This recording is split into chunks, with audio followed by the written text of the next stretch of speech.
Go. We're semi-live, according to the computer. No, this may never go live. We no, are we're good. live. And we're freezing. We're still live. We're good. We're going to look at this one.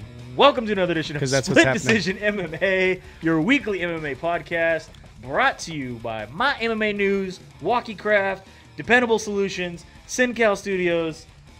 What else? Is that it? They got everybody? Dutes and Dodge. There you go. There you brought go. to you by us. Us. The people that care. And Pepperidge About Farms. MMA. And Pepperidge Farms. Because they remember. Because they remember. Pepperidge Farms remembers. Love that. Love that. What's happening, maniacs? We got MMA news, MMA rumors, and of course everything that happened over the weekend with UFC 241. We had a Rizn event that probably a lot of you didn't watch, but you should have. We got UFC Shenzhen, or as you like to call it, UFC China.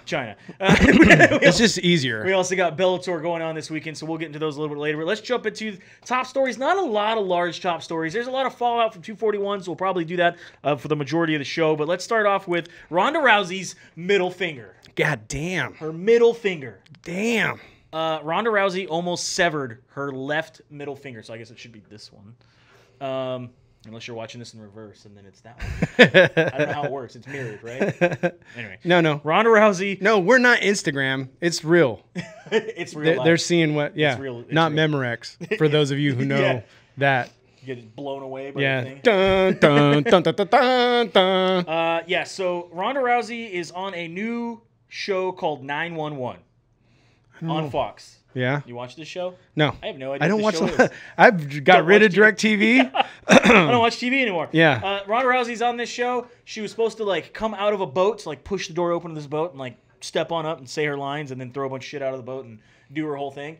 Apparently, she went to go push the door of the boat and it slammed back at her and like hit her finger really hard and she thought she like broke a nail, like pulled it or whatever. So she didn't look. She says, first take of the day, all I had to do was open a boat door, step up, give my lines, do this, all this stuff, whatever. I was a little bit too short to push the boat door all the way to the top. I guess it's a door like this. So I give it an oomph. It stalled, came back down, and bounced back. And when it came down, it hit me in the finger. Enough for me to turn my back on it, and it slammed down. She said, at first I didn't think. I thought I jammed my nail, like when you jam your fingers in the door or something and lose the nail. I was like, ow, fuck, all right, whatever, fuck. Let's just keep going. Finish the scene. Oi, fucka. Finished the scene and then realized, oh, shit, yeah, that her middle digit was pretty much almost severed off the finger. That's disgusting. There's a picture out there. We don't have it. I don't have it up today, but we'll put it up on there. Can you put it up on there? Oh, yeah. You'll remember that? Yeah, I'll remember that. We'll put up that. She said, I tell the director, hey, you guys aren't going to like this, but my finger is no longer attached to my finger. So yeah, I had to go. She does not do painkillers. She's drug free, so she did the whole surgery with no painkillers and was awake during the whole time, where they inserted screws and bolts and put her finger back together and stitched it all up. Dude, it's pretty gnarly. That middle one right there. Yeah, I'm gonna try to find. Oh, that one. Oh, that's gnarly. Let's see if I can. Dude, that's gnarly. We're gonna try something that we've never tried before. Something we've never tried before. So anyway, yeah. She returned to the set the next day to finish shooting, and told her she was a little crazy for finishing everything. Yeah, Ronda Rousey severs her middle finger, or almost severs her middle finger, puts it back together. Hopefully a speedy recovery. I don't know what this does for her WWE career. I don't know what this does for her acting career. But yeah, Ronda Rousey. Almost losing a finger. Ronda Rousey. Almost losing a finger. So there it is. Can you see it? There should be it. Ugh. Dude, that's pretty gnarly. That's pretty gnarly. Well, I'll even make it full big. Whoa! Oh, that's a disgusting finger. That's pretty gnarly, man. All right. So you want me to get rid of it now? Yeah, please. Okay. Dan Hardy is looking to make a comeback, and he's taking his first step. It's not off the screen. All right. There you go. He has returned to the USADA testing pool. Well, everybody's been saying that. Even though everybody really loves him being an announcer. Yeah. They were like, why'd he quit fighting? He had a heart issue. Is that what it was? Yeah, he had an issue where he wasn't allowed to. He's now been cleared.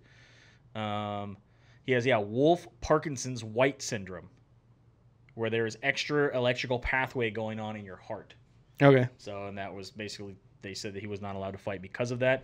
It's been cleared. He's now medically cleared to fight. So now he is re-entering USADA's testing pool. He has to be in it for 4 months before they will allow him to get a fight. So no word on yet if he's gonna have a fight. There's no word about if it's gonna happen. He wants to at least have one more. I thought there was a couple up and coming fighters. There's guys that have called him out and said when you're ready to come back. They're like, if you're gonna do it, come back and do it. I want to do it against you. Yeah, I want to be the one. Yeah. Moving on from there, we have Conor McGregor coming out of his cave after his incidents that happened back in April, and also another one that happened in March, and another one that happened last year. This is the first time, and I'm looking at you, America, social media. This is the first time that you guys have gotten upset. Bar owners who's dumped his swill down the toilets and stuff. You guys got this done. I think so. You guys made him feel so bad, or actually his PR people. Must have, because I don't think he feels bad. I think it's just because it kept swirling and swirling and swirling and swirling and swirling. So congratulations to you guys. Even the social justice warriors I'm usually against. Most Conor I'm glad you guys got some. It's Conor being Conor. Yeah, I'm glad you guys got some results. I'm glad that you got him to almost cry on Ariel Helwani. Ariel Helwani's show. He was stuttering quite a bit in the beginning of this interview. He did a 30-something minute interview on ESPN where he came out and talked about the incident, or at least somewhat talked about that. He did not want to talk about the incident. He didn't want to talk about the incident with the gentleman at the bar, who we now have a statement from, by the way. The guy at the bar says, I'm sitting on a bar stool having a quiet pint with my friend. All of a sudden, because I refuse a drink, I get a punch. I don't need that in life. I don't like the man. I think he gets a bad rep, but he's a bit of a bully. He's a bully with money. And he said, look, I can take a punch, but I'm 50. Talked about how his face hurt. Afterwards, but otherwise, that's basically what ended up happening there. When Ariel Helwani pressed Conor about it, he says, look, I was in the wrong. The man deserved to enjoy his time at the pub without having it end the way that it did. I've tried to make amends, and I've made amends back then, but it doesn't matter. I was in the wrong. I'm coming before you here to take accountability and responsibility. I owe it to the people that have been supporting me, my mother, my father, my family. I owe it to the people who trained me in martial arts. This is not who I am. That's the reason why I got into martial arts, study combat sports. The reason was to defend against that type of scenario. How come Dee's not listed on there? Do you realize that? This is one of the first times? His family. I know, but he didn't list her specifically. His family. I think something's going on there. I'm just saying. He said also with the cell phone incident, he said it's a little hazy because it was many, many moons ago, but I've already made amends to making that not happen again. I'm trying to be a better father, a better human, and a better role model for these kids. These kids. He said the youths. Again, going with the cell phone incident, he said people are trying to bait me into things, and I'm a fish or am I the whale? I must remain calm and zen. I have to lead by example. There's too many people looking up to me. How can I react this way? I need to get a hold of this, and I'm working very hard to do this. Taking the necessary steps have been a great trajectory. He's saying he needs to get his life back on track, his head screwed on straight, and he listed his fans and family. Now. Yeah. This is the one that personally put him over, he thinks? No, I think it was Nate Diaz was now considered one of the needle movers and the guy that the UFC wants. We'll get to that when we talk about UFC 241 next. But, yeah, I think that's – oh, man, they're talking about Nate and how he's going to be the number one guy. Fuck. Yeah. I better do some PR. Right. And they talk about Conor McGregor since his retirement in March, which Ariel Helwani asked him, are you retired? And he said, no, I'll never retire. That, there's things going on backstage, there's things in the PR, there's things backstage, which we talked about this. He had to retire because if he wasn't retired, technically they could fine him, couldn't they? Right. Couldn't they fine him? And the UFC could suspend him, even though we know that the UFC doesn't like to fine or suspend anybody. This is, and again, this is our tinfoil hat section that we're talking in now, because we don't know for a fact, but it's all things that line up and work out right. Yeah, that if he's retired, they can't discipline him for a certain amount of time. However, I mean, and we've talked about this for some time.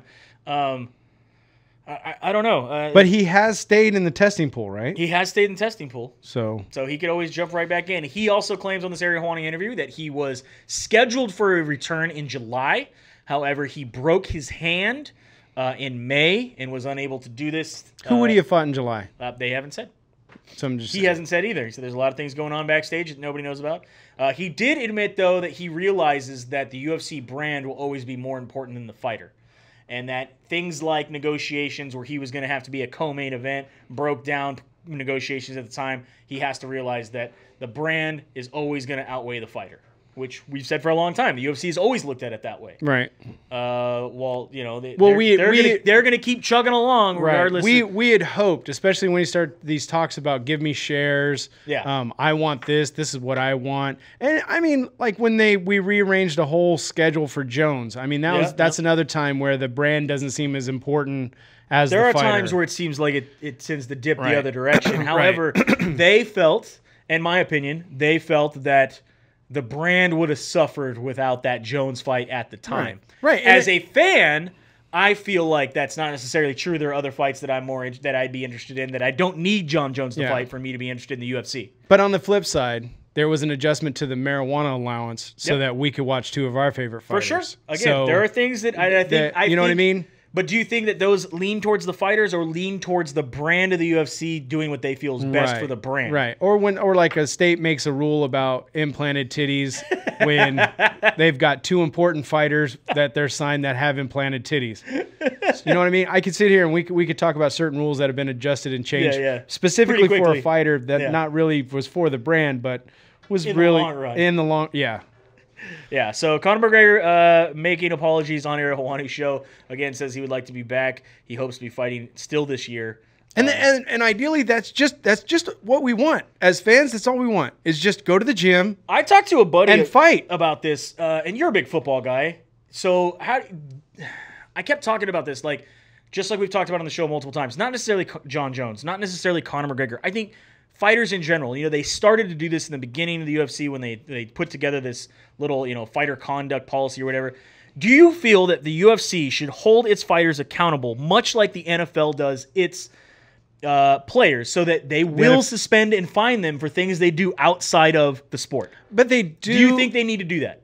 I mean, you can implement the program, but I'm here to tell you that, again, there's dips and wibbles around for certain players. There's certain nobody players who get fully fined and in trouble, and then there's somebody that they really need next week that they'll, you know, much like Jones, he did a 24-hour rehab and he's good. But do you feel that they need to do something like this? We already have a conduct. But I feel like we haven't really seen very much. We've seen, I can honestly probably count maybe the number of times that the UFC has stepped in and fined somebody or suspended somebody on my hand. Do you remember? Think about it. Do you remember who? I mean, you got Rumble that they pulled from a fight. No. Once they found out that he was acquitted or whatever, they let him back on. They talked about Metrione when he made the statements against Fallon Fox back in 2014. Right. They suspended him or fined him. The Cyborg Magana thing. Yeah. Remember Cyborg supposedly slapped her or pushed and her or looking something. into it, and then they were like, well, this, you know, according to the conduct thing. Yeah. But I'm saying, you talk about the NFL. The NFL is, I mean, how many times do we watch the talking heads? I mean, we're now two of them on the internet, but you got talking heads on ESPN that are constantly talking about some player that's suspended, or it's going to be looked into, or they're suspended for 3 games or 5 games, or this amount of fine, this amount of money for even just saying things. I mean, Marshawn Lynch was getting fined for not showing up to a press conference. Right. Do you think the UFC should be going that route? I mean, they've just now reached on Instagram more followers than the NFL. The UFC page. The UFC page over the NFL's page has more followers than the NFL. Do you feel like they are now getting to that point? And the Dana's always said, we want to be the NFL. We want to be Major League Baseball. We want to be... Right. Do you think they need to be... Yes, they have the policy, but do they need to be actually using the policy to fine and suspend fighters? Right. Yes, I would like to see some of what the policy is truly implemented. I would. So that at least people are scared. Again, and that's exactly what I say. Exactly what Just I say. So they need to be like, oh wow, man, they really do enforce it. They really do. Yeah, because but I you got stuff like this where it's not. Right, but I want to get into the 15 million thing. How many of those do you think are bots? I don't know. And then, this is just like you told me with the Fast and the Furious. Fast and Furious is doing well where? Yeah, internationally. Yep. The UFC's probably doing really well internationally. The NFL probably doesn't do real well nationally. Internationally. So comparing the two numbers, international and it's an interesting number. Yeah, it is to see that the UFC is reaching that level of things. I mean, yeah. Let's move on from there. We did have a Rizn event. Rizn 18 happened on the 18th. I'm sorry we didn't tell you before it happened. I totally blanked on it. We were in a rush. Yes, there was a lot of stuff going on. The biggest thing out of this that surprised a lot of people. Rizn bantamweight champion Kyoji Horiguchi, also your Bellator bantamweight champion, former UFC star, lost for the first time in, let's see how many fights we got here. 1, 2, 3, 4, 5, 6, 7, 8, 9, 10, 11, 12, 13. First time in 13 fights. Lost 1 minute, 7 seconds. 2015. He'd won from 2015 to 2019. So for 4 years straight. He lost to Kai Asakura in 1:07 in a KO in a non-title bout at Rizn 18. You don't make that choice. Japan does these non-title bouts sometimes in on their Rizn cards that they, and then I would assume now they're going to have a rematch for the title. I don't know what's going to happen. This is pretty crazy though. Again, it's probably going to be considered one of the upsets of the year for 2019. I mean, this is a pretty big upset to go. Right. Yeah, and a non-title bout to have this guy who you can't even click on in Wikipedia, and probably only major Japanese MMA followers who know who he is. This is probably akin to the local guy who just knocked out Joshua. Yeah. You know what I mean? I would say that, yeah. It's kind of the same deal. So where does this put Horiguchi? At the time, I definitely consider him one of the best bantamweights in the world. I still consider him one of the best bantamweights in the world. We go back to this whole conversation with Jose Aldo. Is he one of the greatest featherweights of all time? But because of his last loss, you can't, I don't know, people tend to want to just drop their stock immediately, and I don't think that's necessarily true. So I'm interested to see where Horiguchi goes from here. Moving on from there, UFC 241, of course, was the big event that happened last weekend. Let's start with the end of the card here, and we'll work our way through the stories that have come out on the bouts. Sabina Mazo gets a win over Shayna Dobson. Kyung Ho Kang gets the win over Brandon Davis. Hannah Cyphers gets the win over Jody Escobar. That was all on Fight Pass. Moving on to ESPN. Casey Kenny gets the win over Manny Bermudez. Drakkar Klose gets the win over Christos Glagos.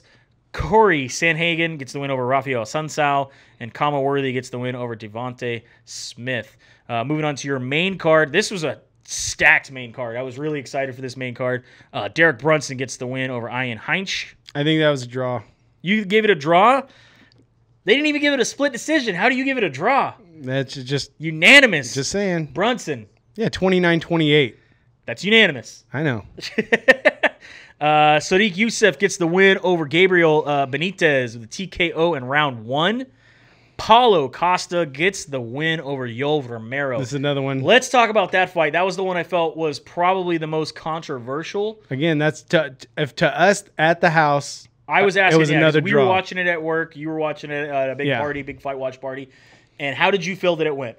We thought that neither did enough work to outdo the other one. So it should have been a draw. Should have been a draw. This wasn't even a split decision. No. That was confusing to us. That was confusing to me as well. I thought this was going split decision. When I watched the fight, I honestly thought Romero did enough to get the nod. And it might have been a split decision, but I thought he did enough to get the nod. He definitely had... And I think in the third, that's kind of was his downfall, is I think he thought he had it on lock. I think he did too. There was a lot of times where he was throwing some heavy leather and getting him off balance, and he would just stop and reset himself to the center instead of going in for the kill. Right. I didn't quite understand that. I didn't see from, again, watching it, I'll have to go back and watch it again. Paulo Costa really, he got the knockdown, but it was trading knockdowns. Mm-hmm. But I felt I saw him on roller skates and a little more wobbly than I saw Romero wobbly. So to me, that's Romero getting the slight edge. Mm-hmm. But man, they gave it to Paulo Costa against Yoel Romero. That was a great fight. I believe they got fight of the night. They did get fight of the night for that fight. And then of course, Nate Diaz gets the win over Anthony Pettis, unanimous decision. I gave it 30-21. 30-21. This was a great fight. And I'm just going to tell everybody, Joey Bueller tried to tell me Pettis had this one, just as they walked in. No. Yeah. Yeah, and I said this before the show. But he also called the Paulo Costa thing, so. Oh, yeah, sometimes he's right. Yeah, sometimes he's right. He's like a broke clock. At least once. At least once or twice a day. Twice a day, yeah. I talked to some friends about this via social media, and I said this, I believe, on the show before. Anthony Pettis, in my opinion, crumbles under pressure. Big fights. And guys that'll constantly put pressure to him. And when I use the examples, I want to talk about Tony Ferguson, Dustin Poirier, Max Holloway, Eddie Alvarez, Rafael dos Anjos. These are guys that pushed the pace and were constantly in Anthony's face. And Nate Diaz is the blueprint for pressure. Right. And what I hope that this fight does is shut up a lot of people who say that Nate Diaz is nobody. And there was guys that were talking. I saw Twitter light up that it looked like Nate Diaz hadn't taken any time off. Right. And actually looked like he had improved with the time off. Thing that surprised us and actually surprised Nate himself, he looked a little tired after round 1. Yeah, something that he... A minute 30 into the second round, if you go back and watch it, him and Pettis. But this just tells you the amount of pressure. Yeah. Even though it doesn't look like a lot was going on, there was so much pressure on this fight that it just sucked the energy out of both of them. Both of these guys are well known for their gas tanks. Yeah. You know, neither one of these guys are go light on training, don't train very well. Yeah. And for them to be tired, and like Nate says, he sat down after the first round. He sat down after the first round and questioning his corner, like, why am I tired? However, he did say in the press conference that he got very, very well warmed up right before the fight and wanted to walk in because he's normally used to fighting 5 rounds. He wanted to walk in as if he was starting the 3rd round. So he had worked really, really hard and got everything, his cardio and everything going. And I can get that because in your head, if you can set that pace in your head, the pace is already there. That's what he wanted. He wanted to set the pace as if he's in the 3rd round. And by the actual 2nd and 3rd rounds, you could tell the pace was getting to Pettis more than it was Diaz. The volume of strikes was getting to it the more. I mean, to the point where I honestly thought Pettis was going to lose TKO in that 3rd round when he turned his back to Nate multiple times. And he just didn't want any of it. And when he took it to the ground, like I want to say somebody out there said that this fight would not go to the ground at all. Somebody out there said this fight would not go to the ground at all. I saw it on social media, and I know if you're a fan or if you're a follower or if you're a friend of mine and you're listening, you know it was you. You were wrong, and you better take that back because I mean, I almost wanted to be like, oh yeah, really? Yeah. We definitely went to the ground, and where Diaz, in my opinion, had the edge. But I thought he was able to reverse well. I thought he was able to control a lot better. He didn't seem to be going and hunting for the submissions as much, but he was definitely in control of the ground. And for Pettis, you could tell like he had watched. He knew what was going to happen when they went to the ground, and he knew how to circumvent. He tried to. Yeah, there were some new things again that were out there. Yeah, I actually saw Nate Diaz check a leg kick. That's what Johnny. I think that's what broke his foot. Even though they're saying it broke on his head. So yes. Pettis, his coach, immediately after the fight and after the loss, posted a picture of Pettis at the hospital with a broken foot. And Pettis tweeted out, "You got a hard head, homie," and said that he broke his foot in the 1st round. And then retweeted afterwards, "My bad, nice check." So he knows that it was from a check. So it was the check. So Pettis claims he broke his foot in the 1st round and threw his whole fight off. Do you think that had any consequence over the entire fight, that's the reason he lost? I wouldn't say it's the reason, but it shuts down an appendage. For sure. For sure. But I still feel that this fight was going the way it was going, and it was going to continue going the way it was going no matter what. Yeah, but this day and age, it's really hard for these older fighters to get into the ring and not either come in with some sort of injury or soon after the beginning. Yeah. I feel that same way. I mean, if you want to go back real quick to the Conor McGregor interview he did there, Hawani, he was talking about how, when I came into the Khabib fight, I had a broken foot and I had this and that, and it just sounded like Tito Ortiz back in the day. They always talk about there's an injury, and there's a guy in the background going, or a camp that they didn't do well,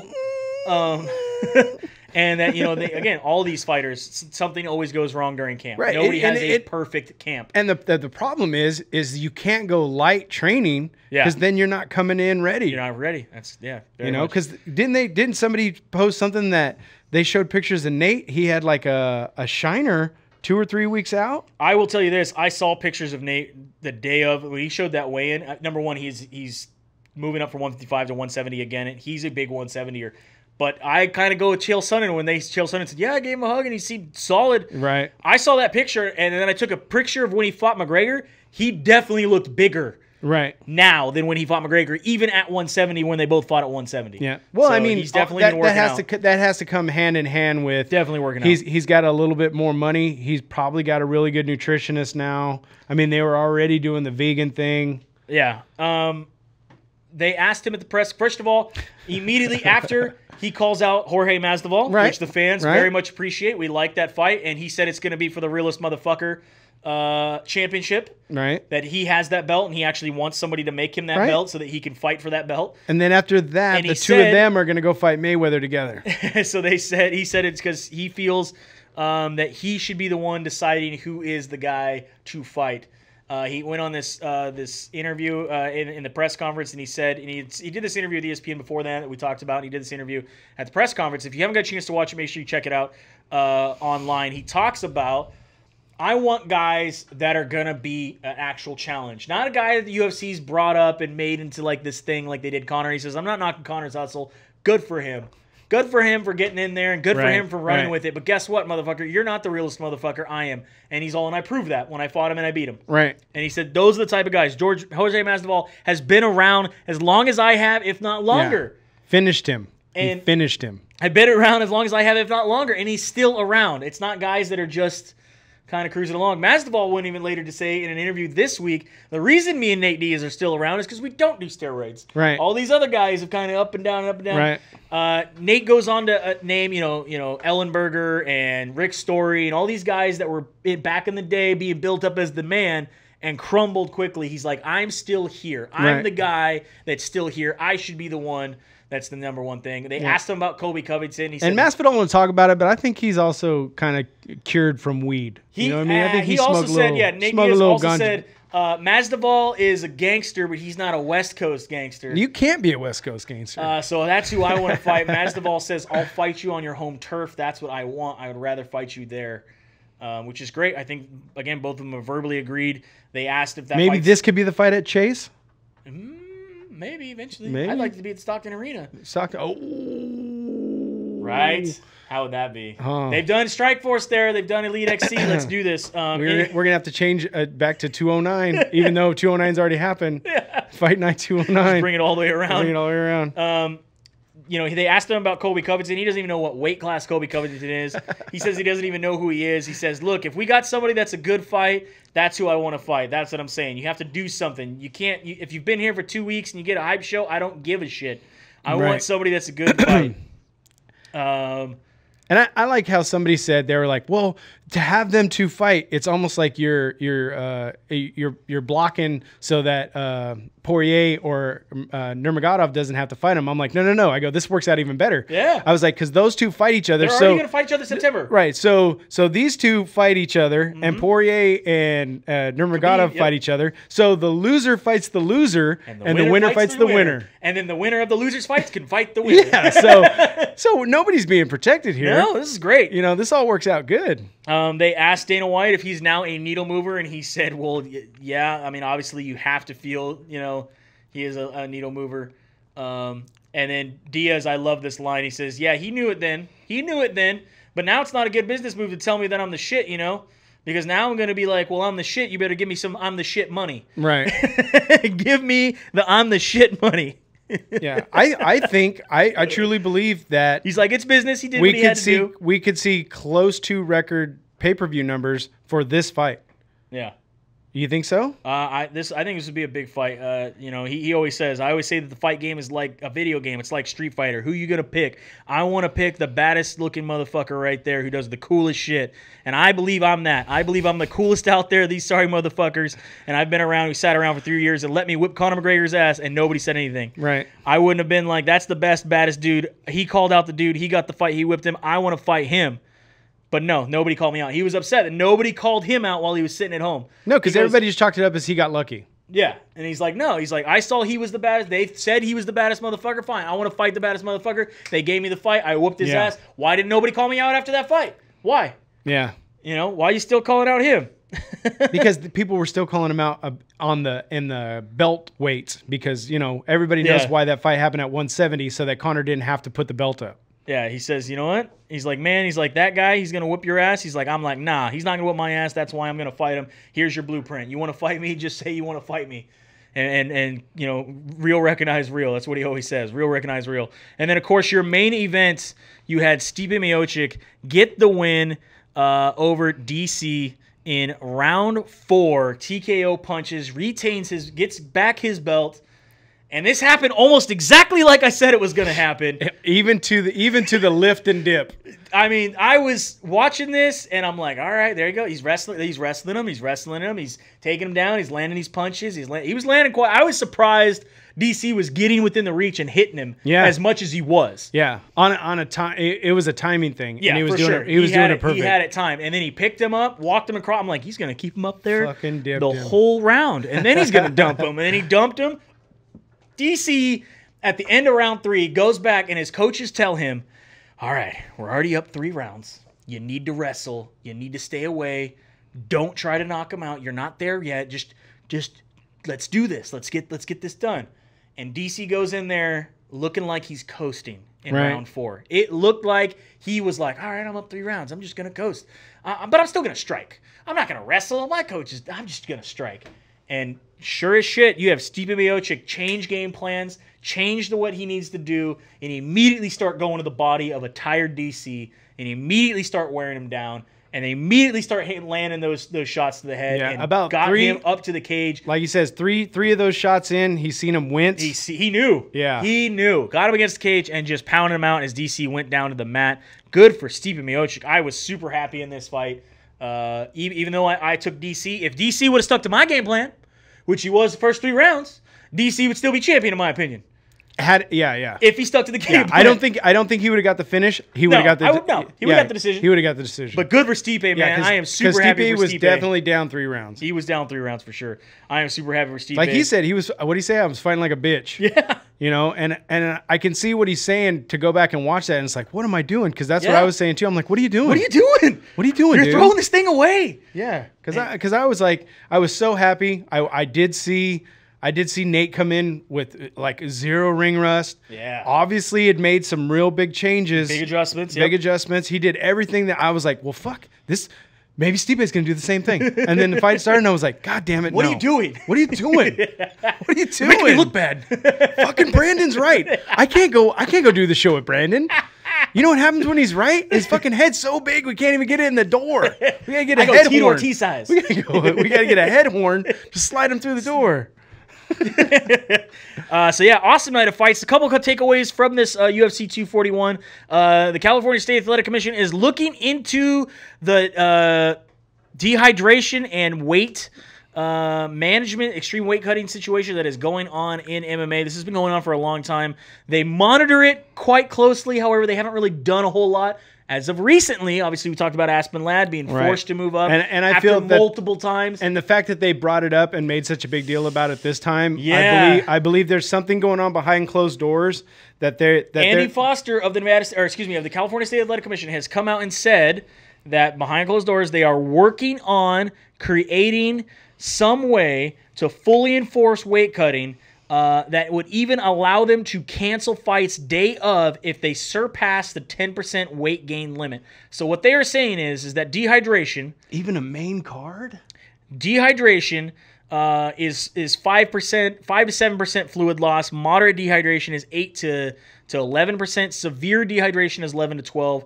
And medical care, and death can occur at as low as 15 up to 25% of their water. So they want guys to be within a 10% change. If you look at the fighters who had their weights changed, we can talk about guys like so main event were good. So yeah, Paulo Costa and Yoel Romero both 12 and 14%, almost 15%. So Sodiq Youssef was 16.7% change. And I know that doesn't seem like a lot, but it's 16.7% in the 145 class. Yeah, you start looking at what they actually weighed in. So 16. So Sadiq was supposed to weigh in at 145. When he came in on fight day, he was 169. Let's just say 170. You went up two weights, right? Right. 145, 155, 170. You went up 2 weights, dude. That's a lot. You got guys that went up that did that as well. You got Manny Bermudez. Manny Bermudez weighed in at 164 on the day of the fight. That is 20 pounds heavier than his opponent, and that was way down there, and he jumped that high up. I mean, that's not what good. I do like about this post weigh-in thing stuff is he was supposed to be fighting at 145, and he went up to 165. So scroll down again. Scroll down real quick. No, up, I guess. Okay, so anybody who had any questions how much Nate Diaz weighed when he beat Conor McGregor's ass, I'm just gonna tell you, 180. Yep. That's what he weighs. He weighs in at 5.9%. He weighs in at 170. He walks in the ring at 180. So all you people were saying like 280 pounds. Thunder. Yeah, and he don't grow 6 inches either. Yeah. So Conor McGregor did not fight a giant. Yeah. Just saying. So there's a lot of guys on this list that were there. I mean, they've said that there's a couple guys that they're going to force to fight at the next weight division or whatever that happens, that they were over 20 pounds than their opponent. This is just pretty scary. And again, what do we do to combat this? We've talked about same-day weigh-ins like one does. We've talked about, again, giving them the opportunity or giving them the power to stop, cancel a fight, find guys, make them move up in weight divisions. They need to be able to have, in my opinion, they need to be able to have this authority. I think first step would be 50% off your purse. Yeah, I mean, they already are. I mean, if you miss, technically they don't. If you don't miss weight. Wait, that's what I'm saying, though. But if you do, I think day of, you're more than 10%. Yeah. It should be just like a missed weight. Right. You should give 50 or whatever it is. It's 75, because again, 25% of your purse or whatever it goes to your opponent, and the other. But I think it should be adjusted to the commission as a fine. I do believe, there needs to be some sort of. It's not cancel the fight immediately. I think it's let's get guys that are habitual line steppers as right. As they would say. Yeah, so first time you did it, 25%. If it happens again, 50%. Uh-huh. Yeah. And then if you do it again, you're fighting for free. Nah, I think you immediately have to move. If you do it for the third time, you definitely have to move up to a different weight class. They force you to move up. Okay, so maybe that's something too. You get to fight that day, but the next time you got to weigh. It has to be another weight class. You have to be in another weight class. I think maybe on the third time that you move to another weight class. And I also believe one time. Let's get people scared. One time. At a certain point, I do think that they should have to cancel the fight. So if you are more than 20%, which a couple of these guys were, cancel the fight. If you're at 5% and you're like, hey, I'm not a big cancel the fight guy.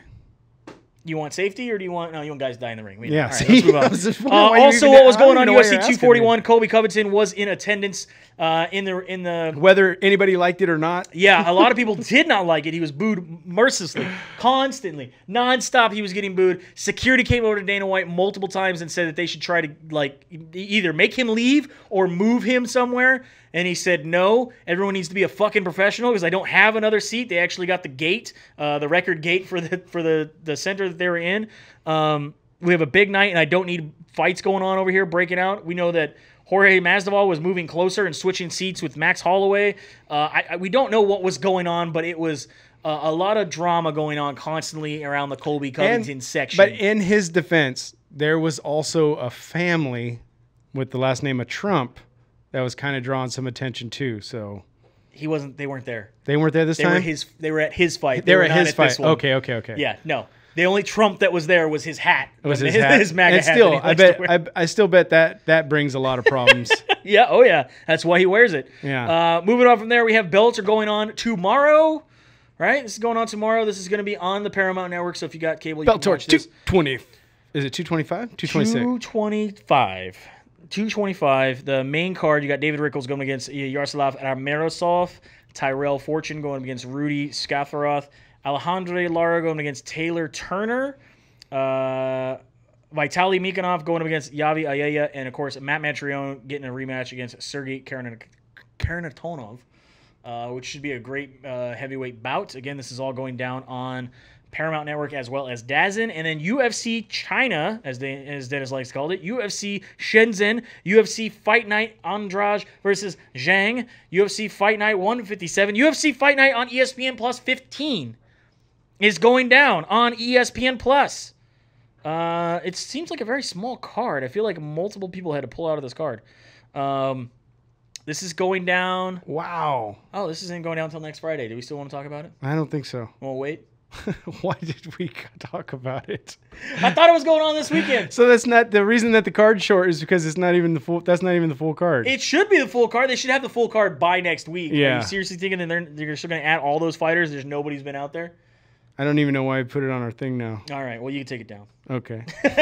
That's it. That's the week of the fights. No, we need to. Wait. Okay. That's it. That's the week of the fights because I apparently don't know when they're going on. Aren't there other fights going on though? Yeah, we got some other fights. We got local fights going on. We got our good friend Ron Monahan, right? Ron Monahan, who has been on the show a couple times. Let me get his picture up there first. He is going to have another fight for CFC.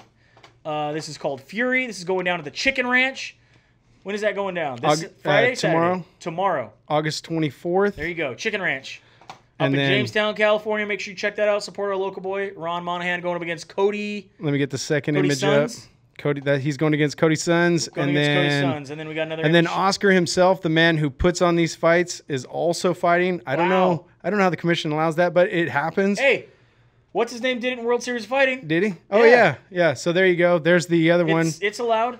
So- Oscar, just don't pay yourself more than the other fighters, man. That's not a good look. Yeah, these are some of the fighters. We got Steve Barnett, Casey Sanders, Brandon Correjo, William Johnson, Chris Chavez, like I said, Ron Monahan, Mike Humphrey, Jerry Brown, Aaron Correjo. Jerry Brown, like the governor? I hope, man. The former governor? I The should say? former governor. Anyway, head out to Chicken Ranch up in Jamestown and check out some local fights here in the 209. There's still a 209 up there? No, what is it up I there? don't know. I think it's the old one. Like you got to be like Asbel 2516. You got to contact an operator Star. and they'll connect you. Have a good night. We will see Smoke you signal. at the fights. Maybe.